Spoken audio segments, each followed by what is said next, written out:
Okay guys, today we are going to discuss about the exercise 1D, and in exercise 1D we are going to solve basically the word problem of the questions.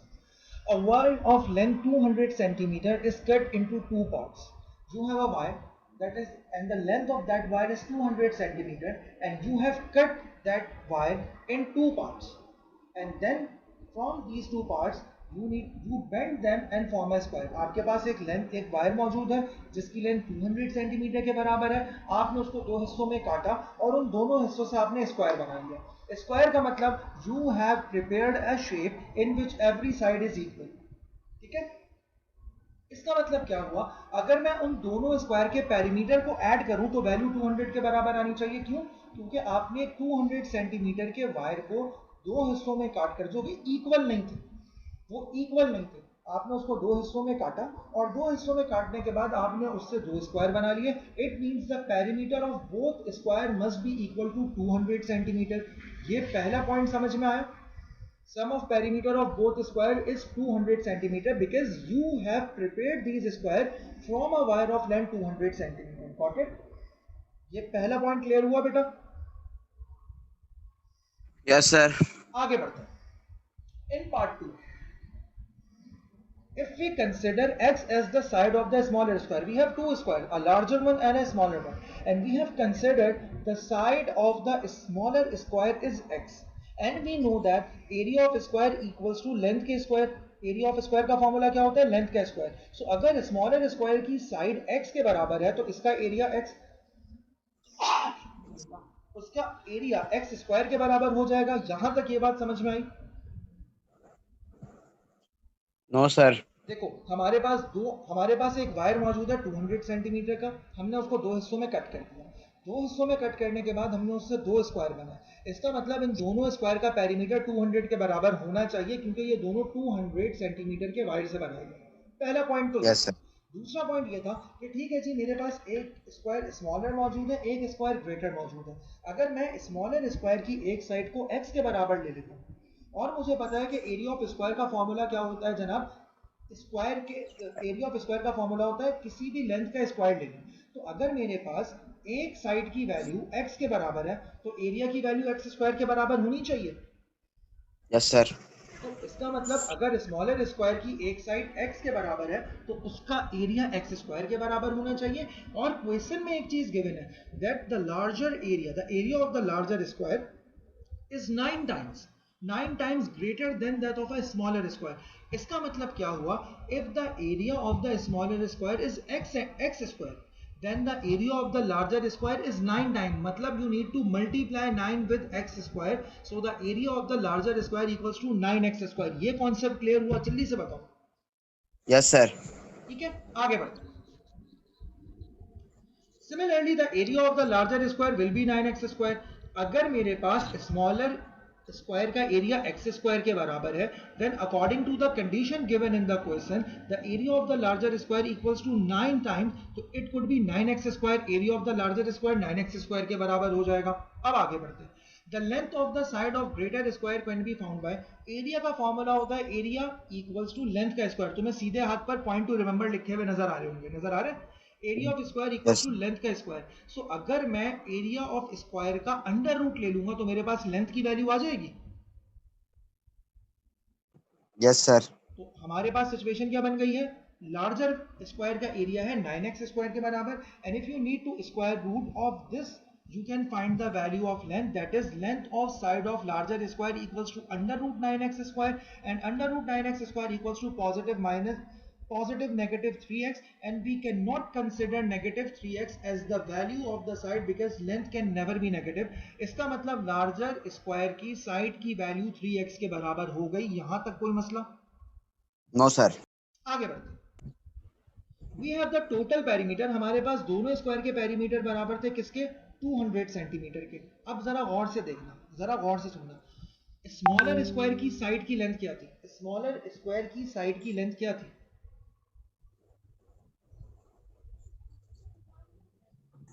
हमने smaller square की side को x के बराबर समझा था, consider किया था. देखो पॉइंट 2 समझो, देखो नजर आ रहा है point 2.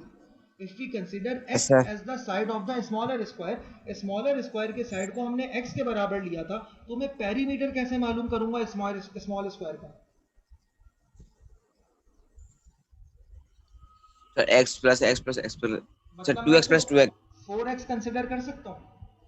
Yes, sir. Similarly, if the side of the larger square is 3x, what would be the perimeter of that larger square? Sir दोबारा बोलिएगा. अगर मेरे पास लार्जर स्क्वायर की एक साइड 3x के बराबर है, तो मैं उसका पेरीमीटर कैसे मालूम करूंगा? Sir 3x plus 3x plus 3x plus 3x. मतलब 4 multiplied by 3x. Can I write like this? Yes, sir. Perimeter of both square equals to 4x plus 4 into 3x. Perimeter की वैल्यू 200 के बराबर है. 4x as it is आ जाएगा. 4 multiplied by 3x 12x के बराबर हो जाएगा. सिंप्लीफाई कराओगे 200 equals to 16x. 16 वहां जाकर डिवाइड हो जाएगा, तो x equals to Yes, sir. 200 upon 16 and x equals to 200 upon 16 का मतलब है 12.5. It means the side of the smaller sir आपकी square आवाज is नहीं आ रही. the side of the smaller square is 12.5. अब आवाज आ रही है बेटा? आ रही है. Yes, sir, अब आ रही है. The side of the smaller square is 12.5. So if the side of the smaller square is 12.5, what would be the side of the larger square? Because the value of side of larger square is 3 times of x. So you need to multiply this 12.5 by 3 to get the value of the side of the larger square. अगर तुम्हारे पास smaller square की side x के बराबर है और larger square की side 3x के बराबर है, तो लार्जर स्क्वायर की साइड कितनी होनी चाहिए? जल्दी से बताओ.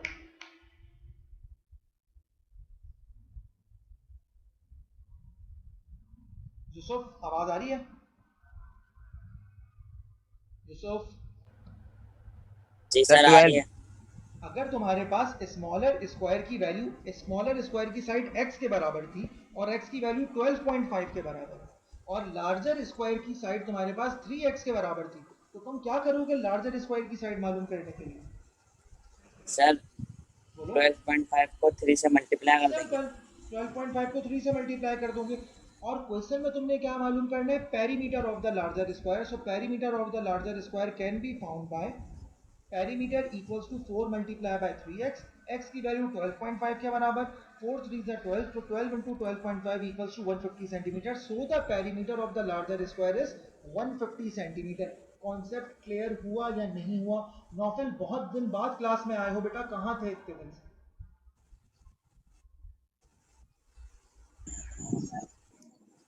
काफी एब्सेंट रहे हो तुम पिछले लास्ट 2 वीक्स में. खैर, ये बात समझ में आ गई बेटा सारे बच्चों के? यहाँ तक कोई परेशानी Yes, हो तो पूछो, sir. वरना हम नेक्स्ट क्वेश्चन की तरफ प्रोसीड करते हैं, क्वेश्चन नंबर 9 की तरफ. सो करना क्या है, तुम्हारे पास पेरीमीटर इंडायरेक्टली मौजूद था दोनों स्क्वायर का. तुम्हारे पास एरिया का रिलेशनशिप मौजूद था कि लार्जर एरिया 9 टाइम्स ज्यादा है. उसके बाद तुमने इन सारी कैलकुलेशंस को करके क्वेश्चन को सॉल्व कर लिया. क्वेश्चन नंबर 9 की तरफ प्रोसीड करते हैं. क्वेश्चन नंबर 9 इससे मिलता जुलता सवाल है, लेकिन यहाँ पर एक डिफरेंस है. वहां पर तुम्हारे पास रिलेशन मौजूद था कि जनाब the area of the larger square is 9 times that of smaller. यहाँ ऐसा कोई रिलेशनशिप मौजूद नहीं है. ज़करिया, तुमने रेज हैंड का ऑप्शन यूज किया था. खैरियत, कोई सवाल है जहन में? नहीं sir. Okay. A wire of length 100 centimeter is cut into two parts and each part is bent to form a square. मुझे ये बता दो इस लाइन को पढ़ते हुए कि दोनों स्क्वायर का टोटल पेरीमीटर कितना होगा? Sum of perimeter of both squares कितना होगा? 100 सेंटीमीटर. 100 सेंटीमीटर. क्यों? क्योंकि हमने 100 सेंटीमीटर के वायर को दो हिस्सों में काटा और उन दोनों हिस्सों से हमने स्क्वायर बना लिया. इसका मतलब अगर मैं दोनों स्क्वायर के पेरीमीटर को ऐड करूंगा तो आंसर 100 के बराबर आएगा. So I can write it like this. According to the question the perimeter of both square is 100 centimetre. ठीक है.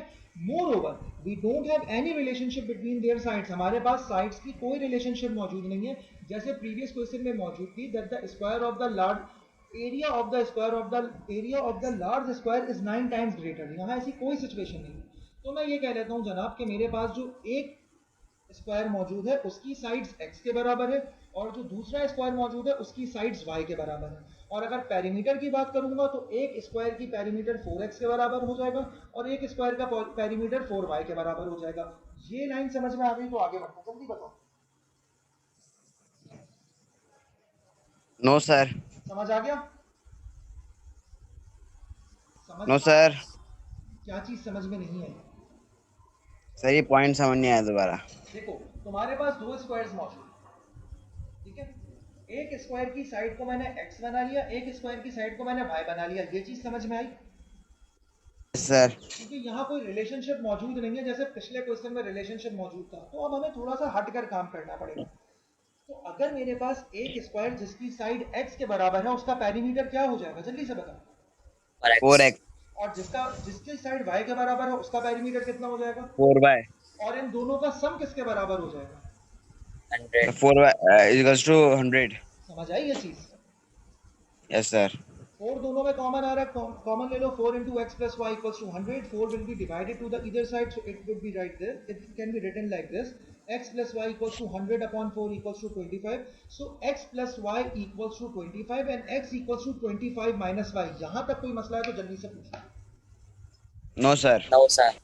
आगे बढ़ते। अब हम एरिया की तरफ चलते। एरिया में क्या लिखा हुआ है? If the sum of the areas of the two square is 425 centimetre. अब जरा मेरे सवाल का ध्यान से जवाब देना।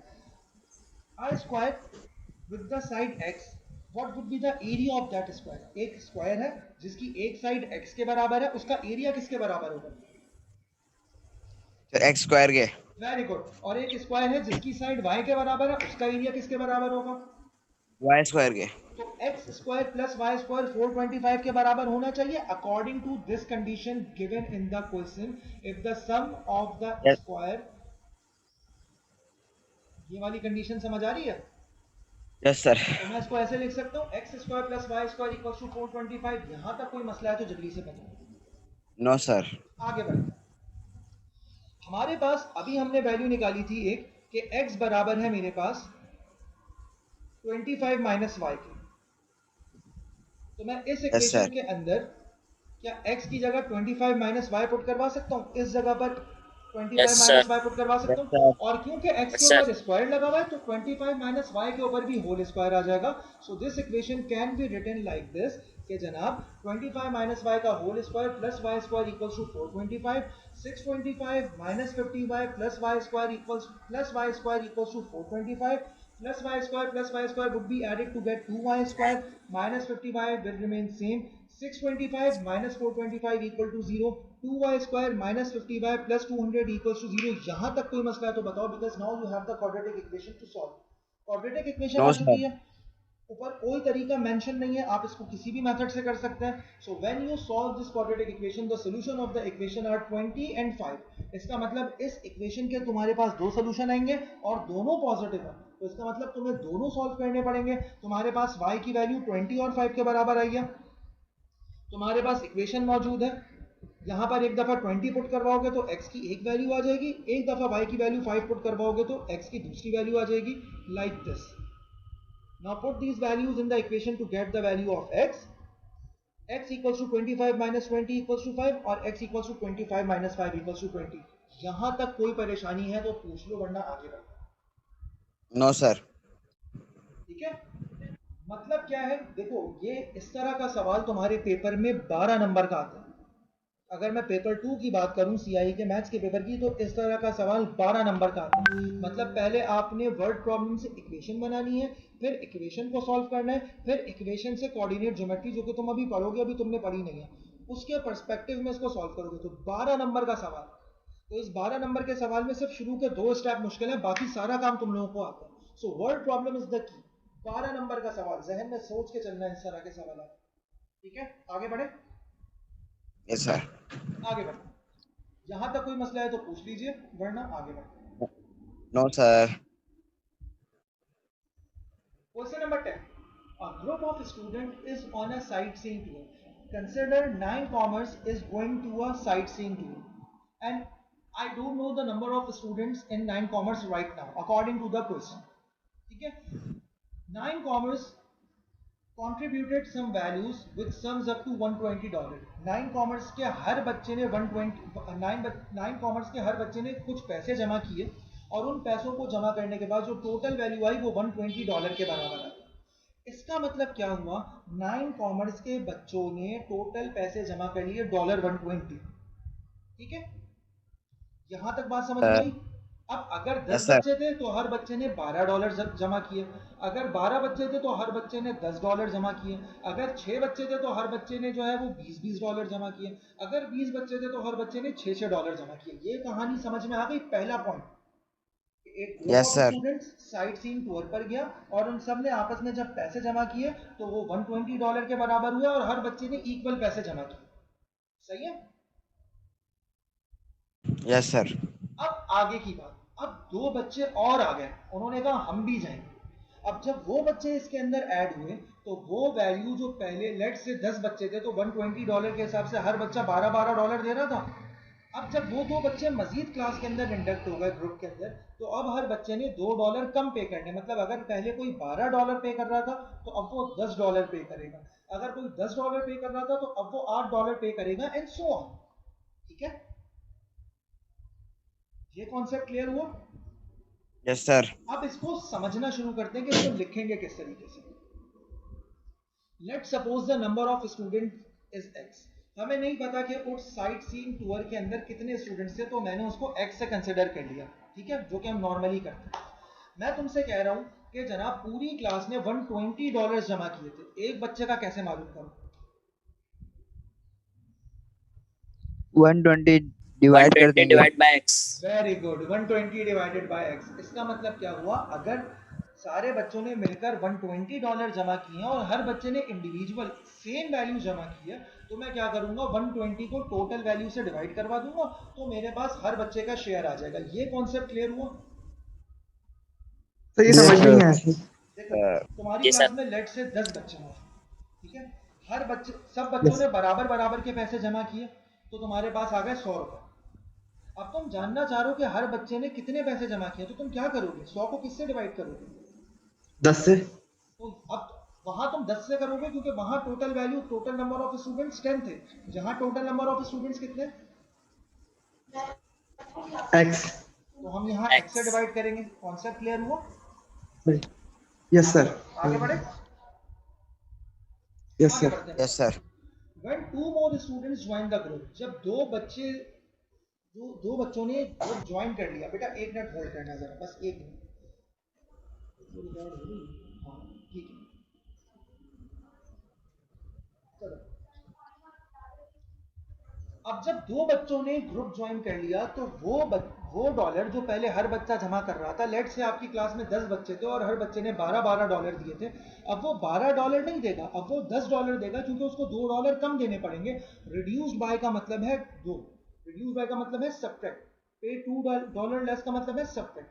तो पहले हमारे पास वैल्यू कितनी थी, 120/x। जब दो बच्चे ऐड हो गए तो अब हर बच्चा कितने पे करेगा, 120/x-2। ये कॉन्सेप्ट क्लियर हुआ बेटा? ये वाला पॉइंट समझ में आया? Yes, sir. Yes sir. पहले वो वैल्यू जो 120/x के बराबर थी, दो बच्चों के ऐड होने की वजह से अब हर बच्चा $2 कम पे करेगा, तो ये 120/x-2 के बराबर हो गई। आगे बढ़ो, इसका मतलब क्या हुआ, अब जब दो बच्चे आ चुके हैं तो सिचुएशन क्या बन चुकी है, 120/x+2, मतलब पहले वो चीज जो x से डिवाइड हो रही थी अब x+2 से डिवाइड होगी। ये कॉन्सेप्ट क्लियर हुआ?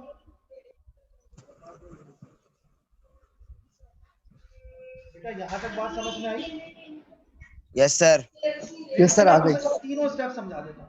पहले हमने 120/x किया ताकि टोटल नंबर ऑफ स्टूडेंट्स पर बच्चे के हिस्से में कितने पैसे हैं, फिर हमारे पास दो बच्चे और ऐड हो गए तो 120/x+2 के बराबर हो गई सिचुएशन। और जब 120/x+2 मतलब जब दो बच्चे ऐड हो गए तो हर बच्चे ने $2 कम पे करने, उसको कैसे लिखोगे, 120/x-2 लाइक दिस। तो इसका मतलब जब दो बच्चे ऐड होंगे तो हर बच्चे की टोटल कॉस्ट में से $2 कम हो जाएंगे। So it can be written like this, 120/x+2 equals to 120/x-2। ये कॉन्सेप्ट क्लियर हो क्या? Yes, sir.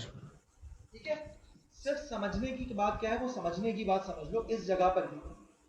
यहां पर तो मैंने +2 डिनोमिनेटर में लिखा है, जहां मैंने -2 एज होल नंबर में लिखा है, उसका रीजन है बेटा यहाँ टोटल वैल्यू चेंज हो रही है, यहाँ टोटल वैल्यू में कम या ज्यादती हो रही है, जबकि यहाँ टोटल वैल्यू के बाद आपने $2 या $3 या जितने डॉलर माइनस करवाने, तो ये फर्क है। इस फर्क को समझना जरूरी है, क्योंकि जब तुम यहाँ पहुंच गए अब सवाल तुम्हारे लिए बहुत आसान है।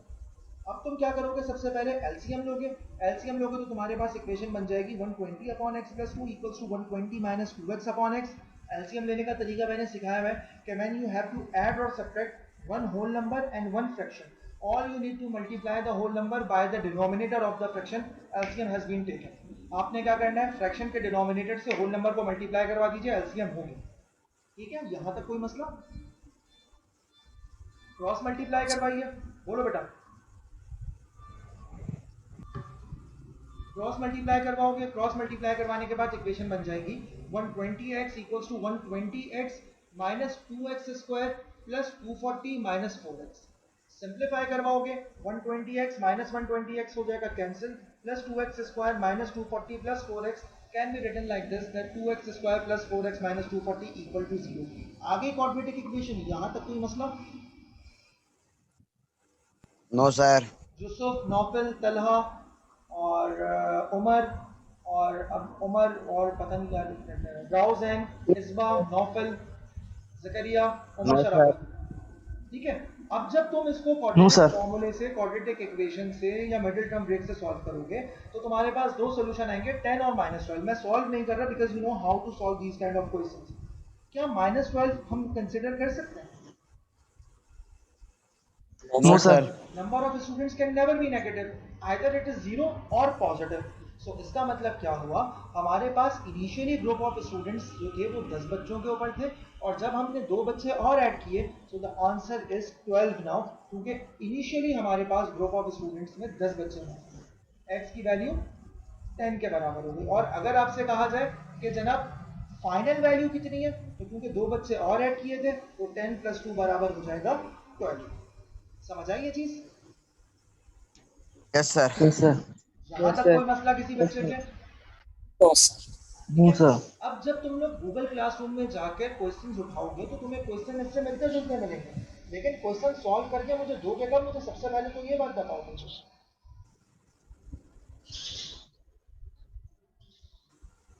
हाँ जी,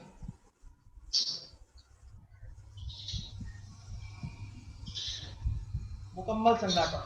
चलिए आगे बढ़ते हैं। Question number 13। In January 2009, the price of rice in Singapore was $X per kilogram. They are discussing about the price of rice in Singapore, and in 2009 the price of rice was $X. We don't know how much dollar per kilogram was the price of rice at that time.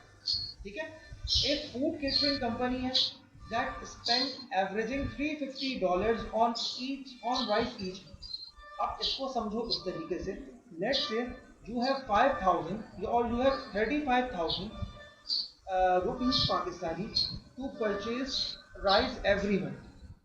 ठीक है, and you need to purchase 200 per KG, मतलब तुम 200 रुपए kilo वाले चावल भी ले सकते हो, 180 किलो वाले चावल भी ले सकते हो।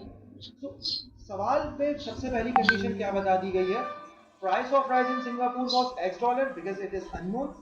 A catering company spent an average of $350। एक केटरिंग कंपनी है, वो हर महीने $350 के प्राइस खरीदे, $350 के राइस खरीदते। ये पहला पॉइंट समझ में आया? जी सर। अब आगे बढ़ते हैं। Yes, sir.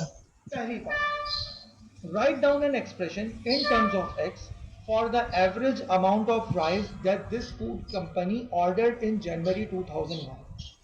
आपने एक एक्सप्रेशन बनानी है in which you need to find out the average amount in terms of x। का मतलब है कि उस इक्वेशन के अंदर x होना चाहिए, x की वैल्यू आपने पुट नहीं करनी बल्कि x को एज इट इज रहने देना है कि जनवरी 2009 में उस राइस कंपनी ने कितने राइस जो है वो ऑर्डर की। अब पहले तो मुझे ये बताओ कि हर महीने वो कितना स्पेंड करता है? $350। $350। और कितने डॉलर वाले चावल खरीदता है वो? $X। तो अगर मैं तुमसे बोलूं कि उसने कितने केजी चावल खरीदे होंगे $350 के अंदर, तो क्या करोगे? 35 upon X.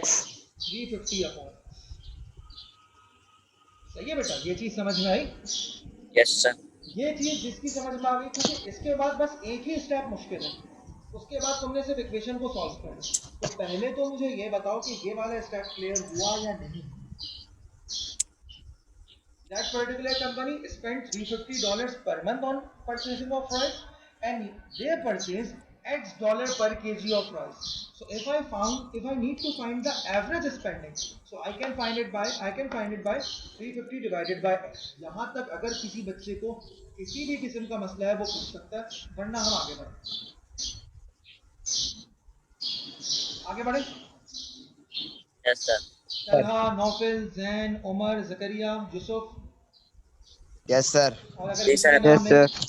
अगर किसी बच्चे का नाम नहीं लिया तो वो भी ठीक है।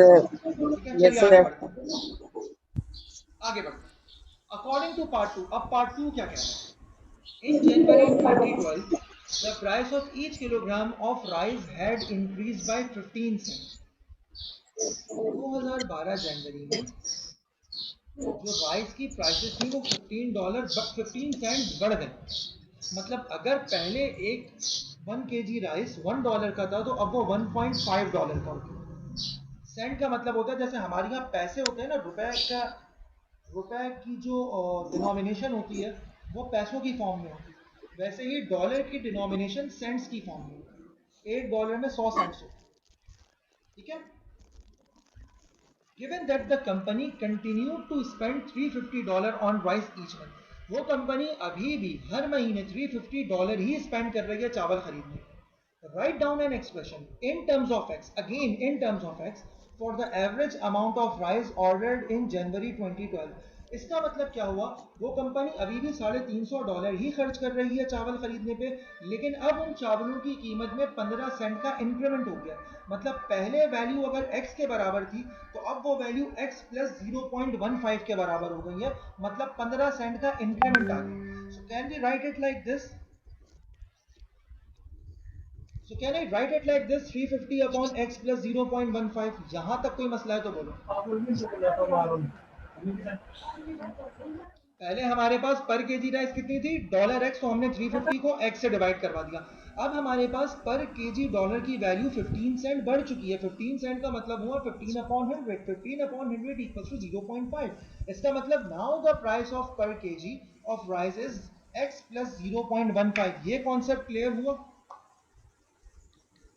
Yes, sir. कोई ऐसा बच्चा जिसको नहीं समझ में आया? कोई भी ऐसा बच्चा? हाँ, मुझे नहीं आया इनका। कौन? उमर। उमर देखो, इनिशियली हमारे पास पर केजी राइस की वैल्यू कितनी थी? $x थी। जी। तो अगर मैं तुमसे बोलूं कि भाई मेरे पास $350 मौजूद है और मुझे ये मालूम करना है कि जनाब मैं x डॉलर प्राइस वाले राइस खरीदना चाह रहा हूँ, तो कितने मेरे पास प्राइस आएंगे? तो इसका मतलब है मैं 350 को x से डिवाइड करा दूंगा, I will get the answer. इसकी सबसे अच्छी एग्जांपल यार, तुम 50 रुपए लेकर मार्केट गए, ठीक है, तुम कुछ खरीदने गए, उसने कहा एक समोसा 10 रुपए का, तो तुम कैसे मालूम करोगे कि 50 रुपए में कितने समोसे आएंगे? सर ये 5 मल्टीप्लाई बाय 5। 50 डिवाइडेड बाय 10 कर दोगे, मतलब टोटल प्राइस को टोटल पर क्वांटिटी से डिवाइड कर दोगे। जी सर। अब हुआ क्या है, जनवरी 2012 में कॉस्ट ऑफ राइस 15 सेंट बढ़ चुकी है। 15 सेंट का मतलब होता है $1 का 15वां हिस्सा, मतलब 15 अपॉन 100। 15 अपॉन 100 बराबर हुआ 0.15 के। सो वो वैल्यू राइस की जो पहले x के बराबर थी अब x प्लस 0.15 के बराबर हो जाएगी। अगर ये बात समझ में आए, अब तुम मार्केट गए, उसने कहा भाई अब जो है वो 15 रुपए का हो गया समोसा, तो आप क्या करोगे, कैसे लिखोगे उसको? सर 50 रुपए क्या कर लेना? हाँ, तो 50 तो ऊपर ही रहेगा, नीचे वाली क्या हो जाएगी? 10 प्लस 5 के बराबर हो जाएगा, मतलब 15 के बराबर हो जाएगा। पहले 10 रुपए का था, अब 5 रुपए और बढ़ गए, तो 10 प्लस 5 गॉट इट। जी सर। तो ये वाला पॉइंट क्लियर हुआ? जी सर। आगे बढ़ते हैं। Point number 3, if the difference का मतलब इन दोनों को अगर मैं सब्ट्रैक्ट करवाऊंगा तो मेरे पास ऑर्डर्ड अमाउंट ऑफ राइस की वैल्यू 30 kg के बराबर हो जाएगी। डिफरेंस का मतलब सब्ट्रैक्ट कराना, तो सब्ट्रैक्ट कैसे कराओगे? 350 अपॉन x में तुम्हारे पास ज्यादा राइस आएंगे या 350 अपॉन x प्लस 0.15 में ज्यादा राइस आएंगे, मुझे ये बता दो। सर दोबारा बोलिएगा। 350 अपॉन x पे आएंगे तुमने ना। इन दोनों को सब्ट्रैक्ट करवाना है, मतलब 350 अपॉन x को और 350 अपॉन x प्लस 0.5 को तुमने सब्ट्रैक्ट करना है। लेकिन पहले कौन सी वैल्यू लिखना है ये बताना जरूरी है। मुझे बताओ 350 अपॉन x में ज्यादा चावल खरीदोगे या 350 upon x plus 0.15? 350 upon x पे।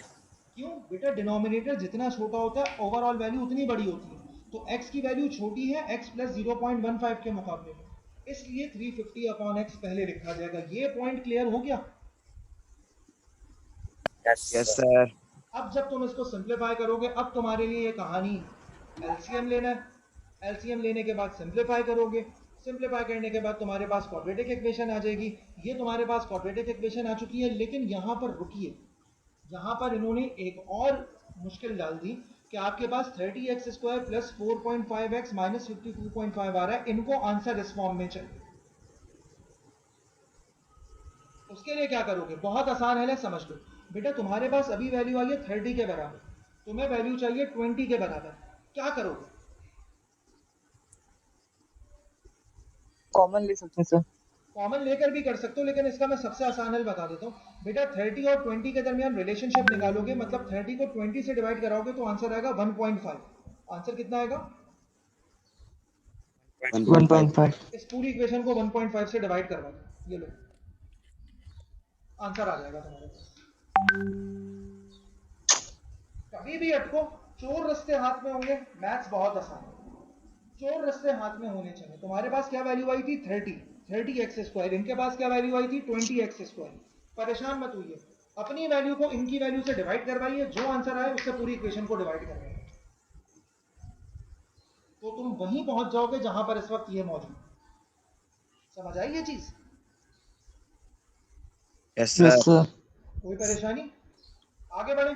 अब जब तुम इस क्वाड्रेटिक हाँ। इक्वेशन को सॉल्व करोगे तो तुम्हारे पास सोल्यूशन आ जाएगा 1.25 और माइनस 1.4। माइनस 1.4 तो हो नहीं सकता। क्यों नहीं हो सकता जनाब? क्योंकि आपके पास नेगेटिव वैल्यू हो नहीं सकती। तो इसका मतलब अब जो राइस की प्राइसेस हैं वो $1.25 के बराबर है, क्योंकि नेगेटिव 1.4 तो हो नहीं सकती, ठीक है, क्योंकि प्राइस कभी भी नेगेटिव नहीं होती। ये बात समझ में आ गई? Yes. ये वीडियो Yes, आज sir. मैं अपलोड कर दूंगा। अगर अभी भी कोई प्रॉब्लम है तो वो तुम मुझसे कल डिस्कस कर सकते हो। इस चैप्टर का सिर्फ एक क्वेश्चन मुझे और करवाना है, फिर हम चैप्टर नंबर 2 की तरफ प्रोसीड करेंगे। तो इंशाल्लाह ताला आई बिलीव कि कल हमारा ये वाला चैप्टर जो है वो ख़त्म हो जाएगा। उसके बाद फिर हम लोग जो है वो चैप्टर नंबर 2 फंक्शंस की तरफ प्रोसीड करेंगे। ठीक है बेटा, चलिए कल मिलते हैं इंशाल्लाह ताला। खुदा हाफिज़।